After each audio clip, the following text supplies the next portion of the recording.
right, so this is going to be another movie review. This one's called Psycho 2, 1983.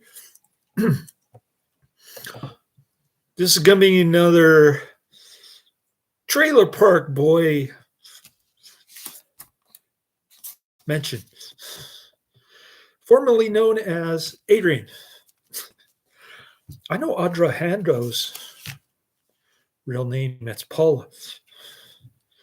Where did Paula go? Is she still alive? Did she get hit by a bus? She was my catfish woman. When I was about 34.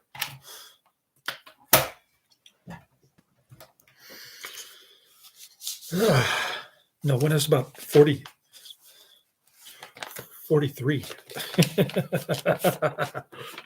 My son was in preschool, I think. All right. What can I say about... Oh, I love this film. I'm giving it 5 out of 5 stars. Great flick.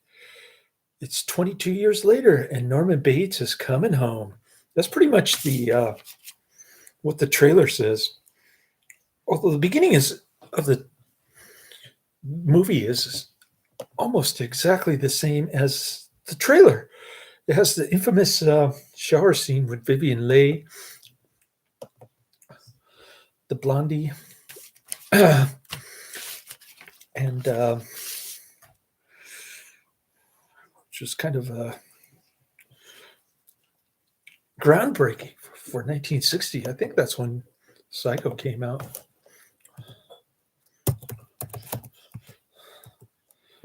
Yep, 1960.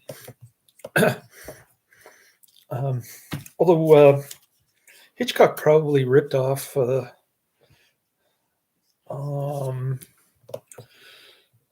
showman guy. I forget his name. The B-movie showman guy with the cigar. William something.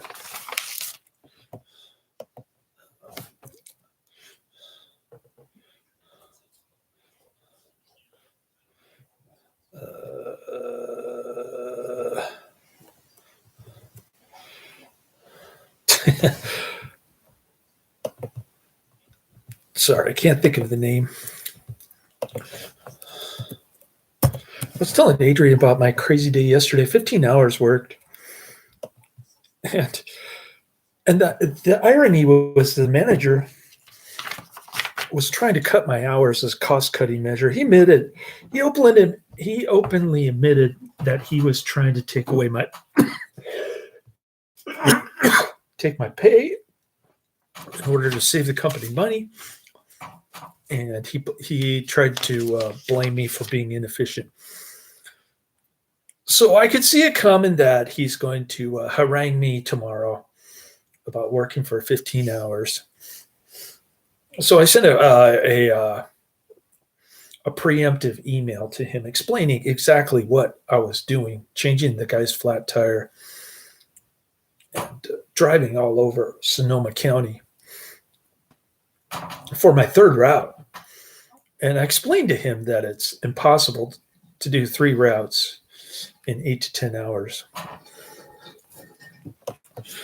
So hopefully that gets through his thick skull and he'll stop haranguing me. He'll stop questioning why I'm working so many hours. And he'll start putting 3 out of 3 on my performance review instead of 2 out of 3.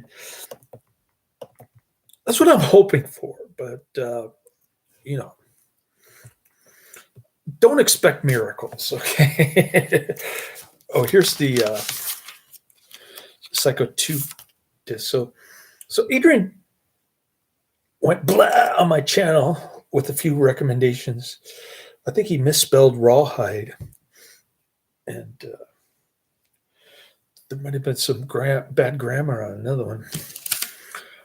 But I couldn't figure out for the life of me a movie called Stick.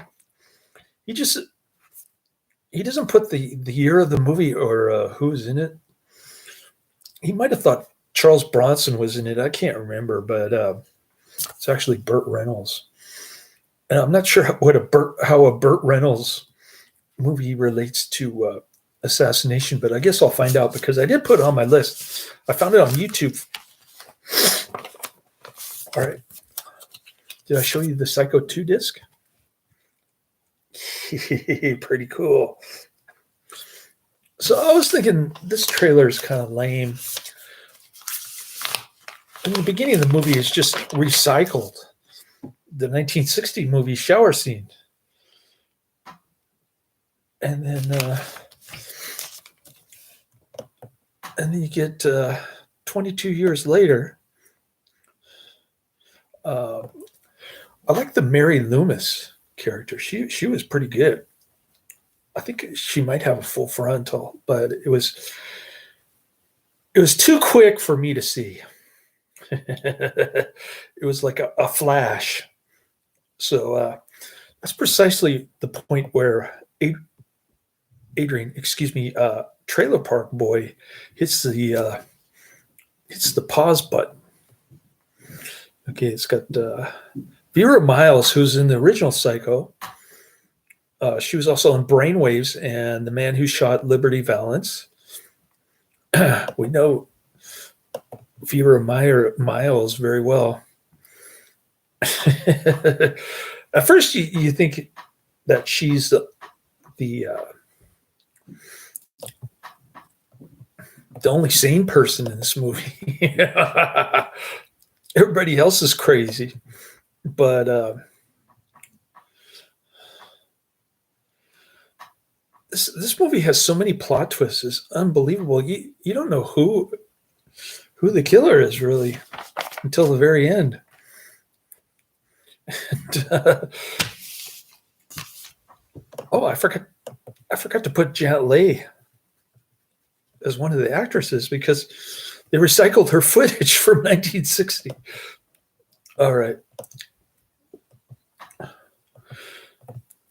So it's a 1983 psychological slasher film, U.S., directed by Richard Franklin, written by Tom Holland, and starring Anthony Perkins, Vera Miles, Robert Loggia, and Meg Tilly. Oh, we like Meg Tilly. She's pretty good looking for a white woman. And I like her 1983 hairdo. It's the first sequel to Alfred Hitchcock's 1960 film Psycho and the second film in the Psycho franchise, set 23 years after the first film. Oh, on the poster, it says 22 years, not 23. It follows Norman Bates after he is released from the mental institution and returns to the house and Bates Motel to continue a normal life. However, his troubled past continues to haunt him as someone begins to murder the people around him. The film is unrelated to the 1982 novel Psycho 2 by Robert Bloch, which I have not read, which he wrote as a sequel to his own original 1959 novel Psycho. In preparing the film, Universal hired Holland to write an entirely different screenplay, while Australian director Franklin, a student of Hitchcock's, was hired to direct. The film marked Franklin's U.S. feature film debut. So it has an Australian director. Maybe that's why Adrian likes it. I love this flick. Highly recommended. Check it out. Oh, did I say Adrian? I meant to say Trailer Park Boy. Psycho 2 was released on June 3rd, 1983, and it grossed $34.7 million at the box office on a budget of $5 million. And did I mention the very high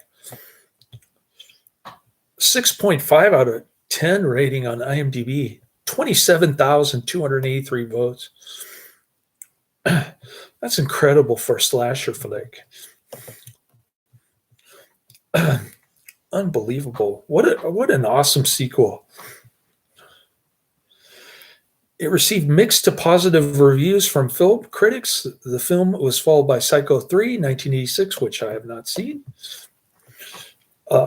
22 years after his killing spree, Norman Bates has overcome his delusions, and he has accepted that his mother is dead. He has accepted, but not for long. After being deemed mentally sound, Bates is released from a mental institution by the court. Marion Crane's sister Lila vehemently protests his release to no avail. That was the scene that I was talking about, where she says, legal hocus pocus, and you're going to be responsible if he kills again. Against the advice of Dr. Bill Raymond, Norman takes up residence in his old home behind the Bates Motel, and he starts working in a nearby diner by a Christian who's willing to forgive past sins, just like Jesus.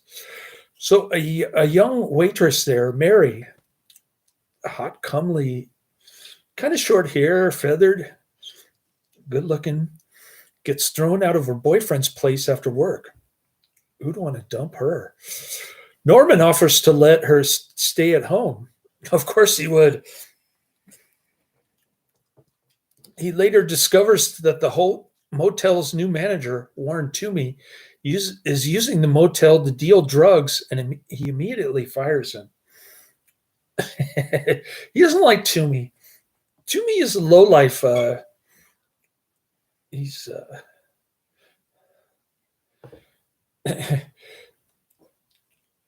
he's got the prostitutes and the needles going and the condoms.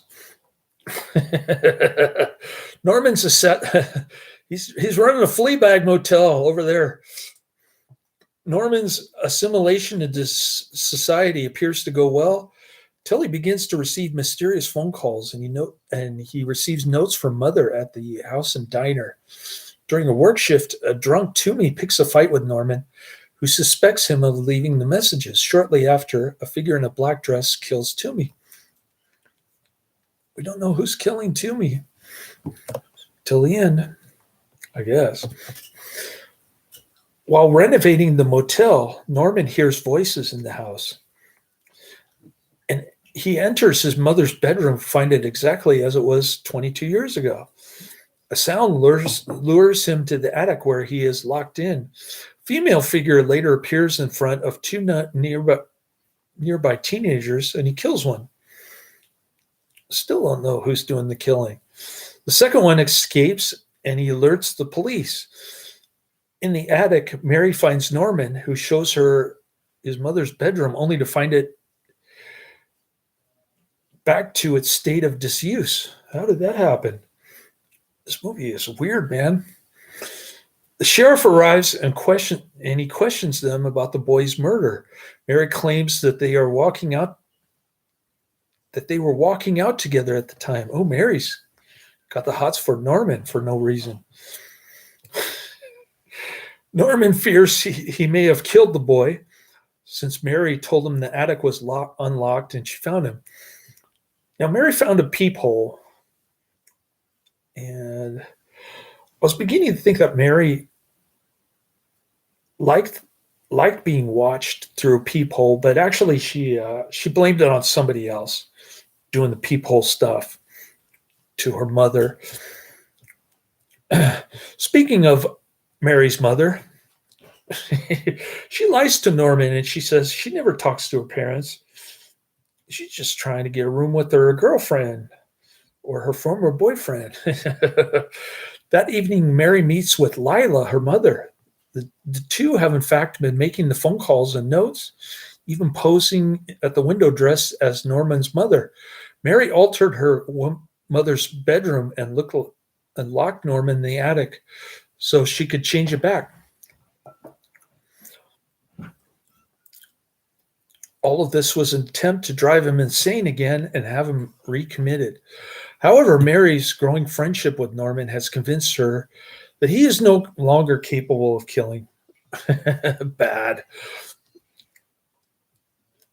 She suspects someone else is in the house, pointing out that Norman was locked in the attic at the time of the boy's death.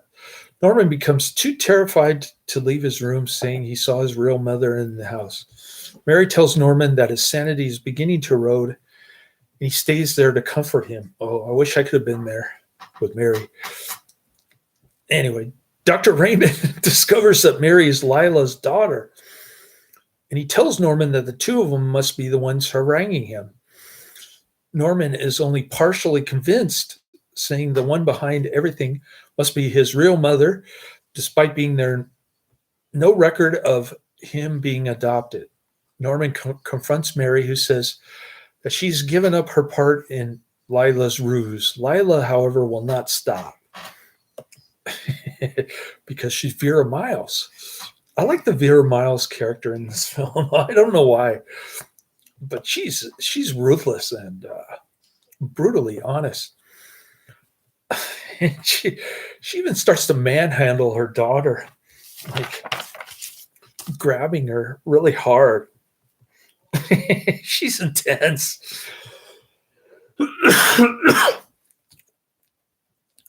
All right. I think this might be my favorite Vera Miles movie. I don't remember Brainwaves. What did I give Brainwaves? Let's look up Brainwaves. Oh, man. I was supposed to get Marx Brothers and I ended up getting a Trailer Park Boys mention instead.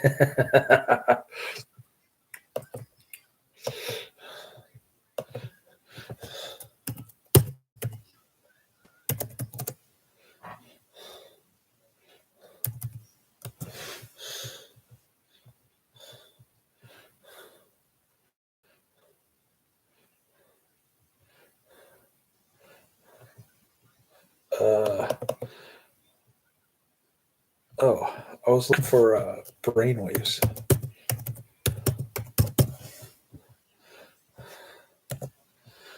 I can't remember what I gave Brainwaves. Sorry, it's not coming up on Netflix. All right. Never mind then. While Lila is retrieving her mother costume from the cellar, a figure steps out of the shadows and murders her. We still don't know who's doing all these killings. Meanwhile, the police dredge the swamp and they find a car with Toomey's body in the trunk, and it stinks bad. Mary runs to the house to try to convince Norman to flee. He answers the phone and he starts speaking to Mother. Mary listens in. Nobody is on the line with him.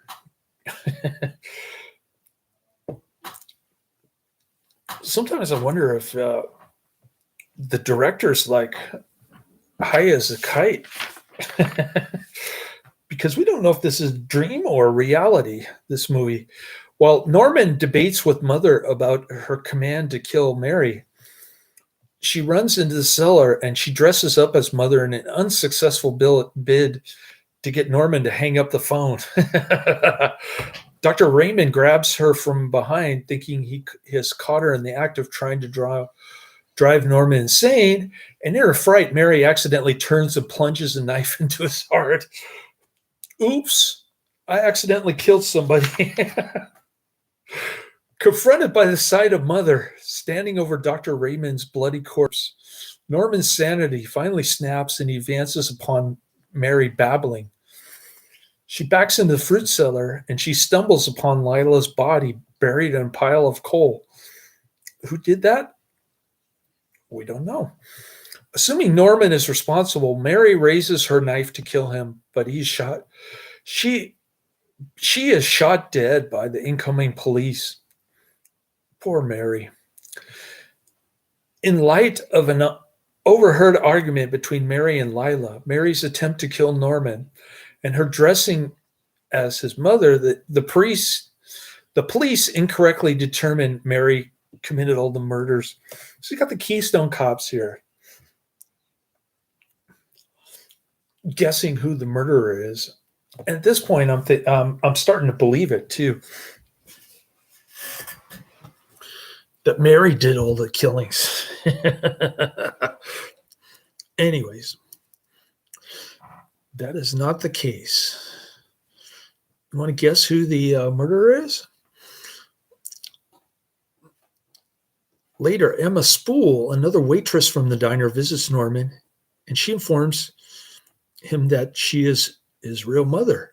Mrs. Bates was her sister, and she adopted Norma as an infant while Emma was institutionalized.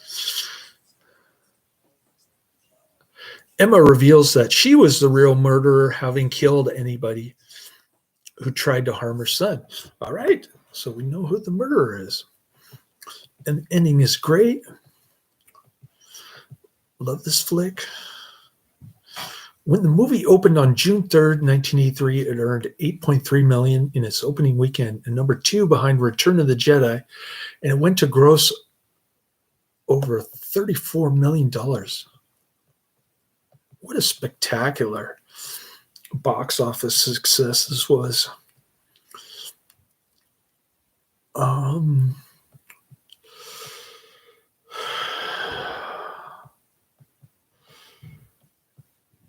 What else can I say? Psycho 2 has been released 5 times on DVD, and highly recommend it. Check it out. Love these kind of flicks. All right. So let's see what's coming down the pike next week, and then I'll go into my list because I know I've updated my list with a bunch of Adrian mentions. Sorry, Trailer Park Boy mentions. Karate Man recommendations, and my own cult cinema classics editions, and some other ones that I saw that were kind of similar to Track of the Moon Beast, according to Wikipedia. I added those as well. So waiting on Netflix queue. Come on. Any day now. Wait some more. I'm about ready to take my nappy poo. I sat through Psycho 2, which is 1 hour, 53 minutes, by the way. Quite a long film, but it's worth the wait. Because you'll have no idea what's going to happen at the end. It's completely unpredictable. And great ending for Psycho 2. All right, room service at the circus should be here Tuesday, I think. I was supposed to arrive last week. Reporting missing yesterday. All right, so I got The Great McGinty, 1940, and It, 2017. I think I mentioned that already. It is actually my son's recommendation from 5 years ago. I think it was 5 years ago. Maybe it was a few years ago. I don't remember. But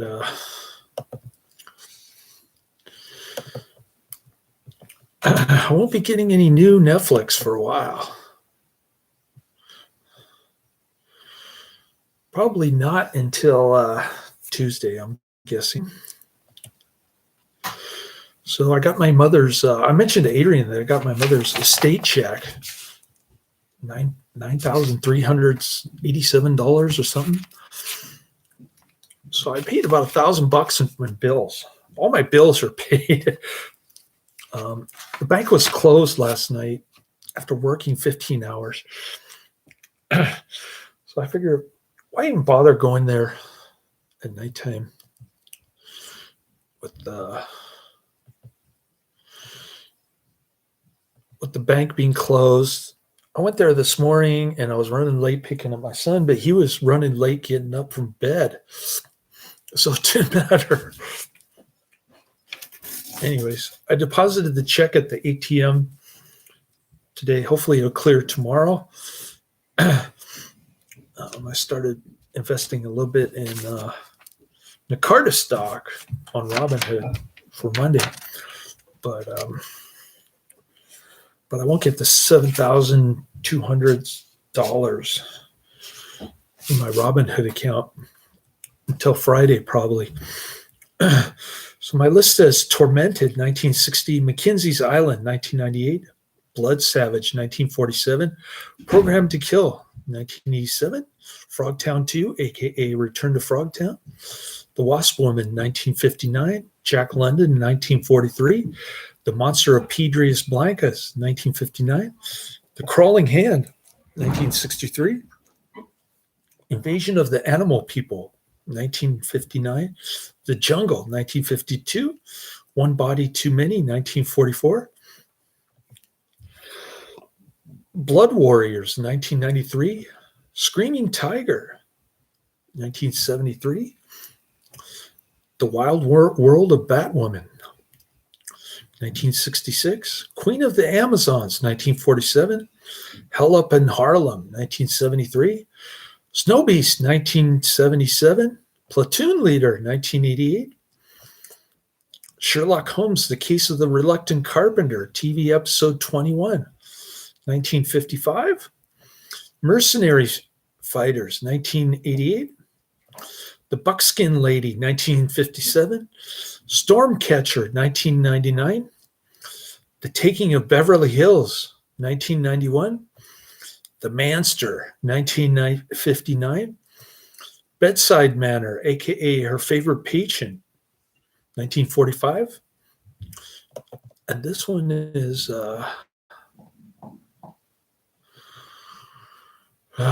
Dark Mountain, 1944.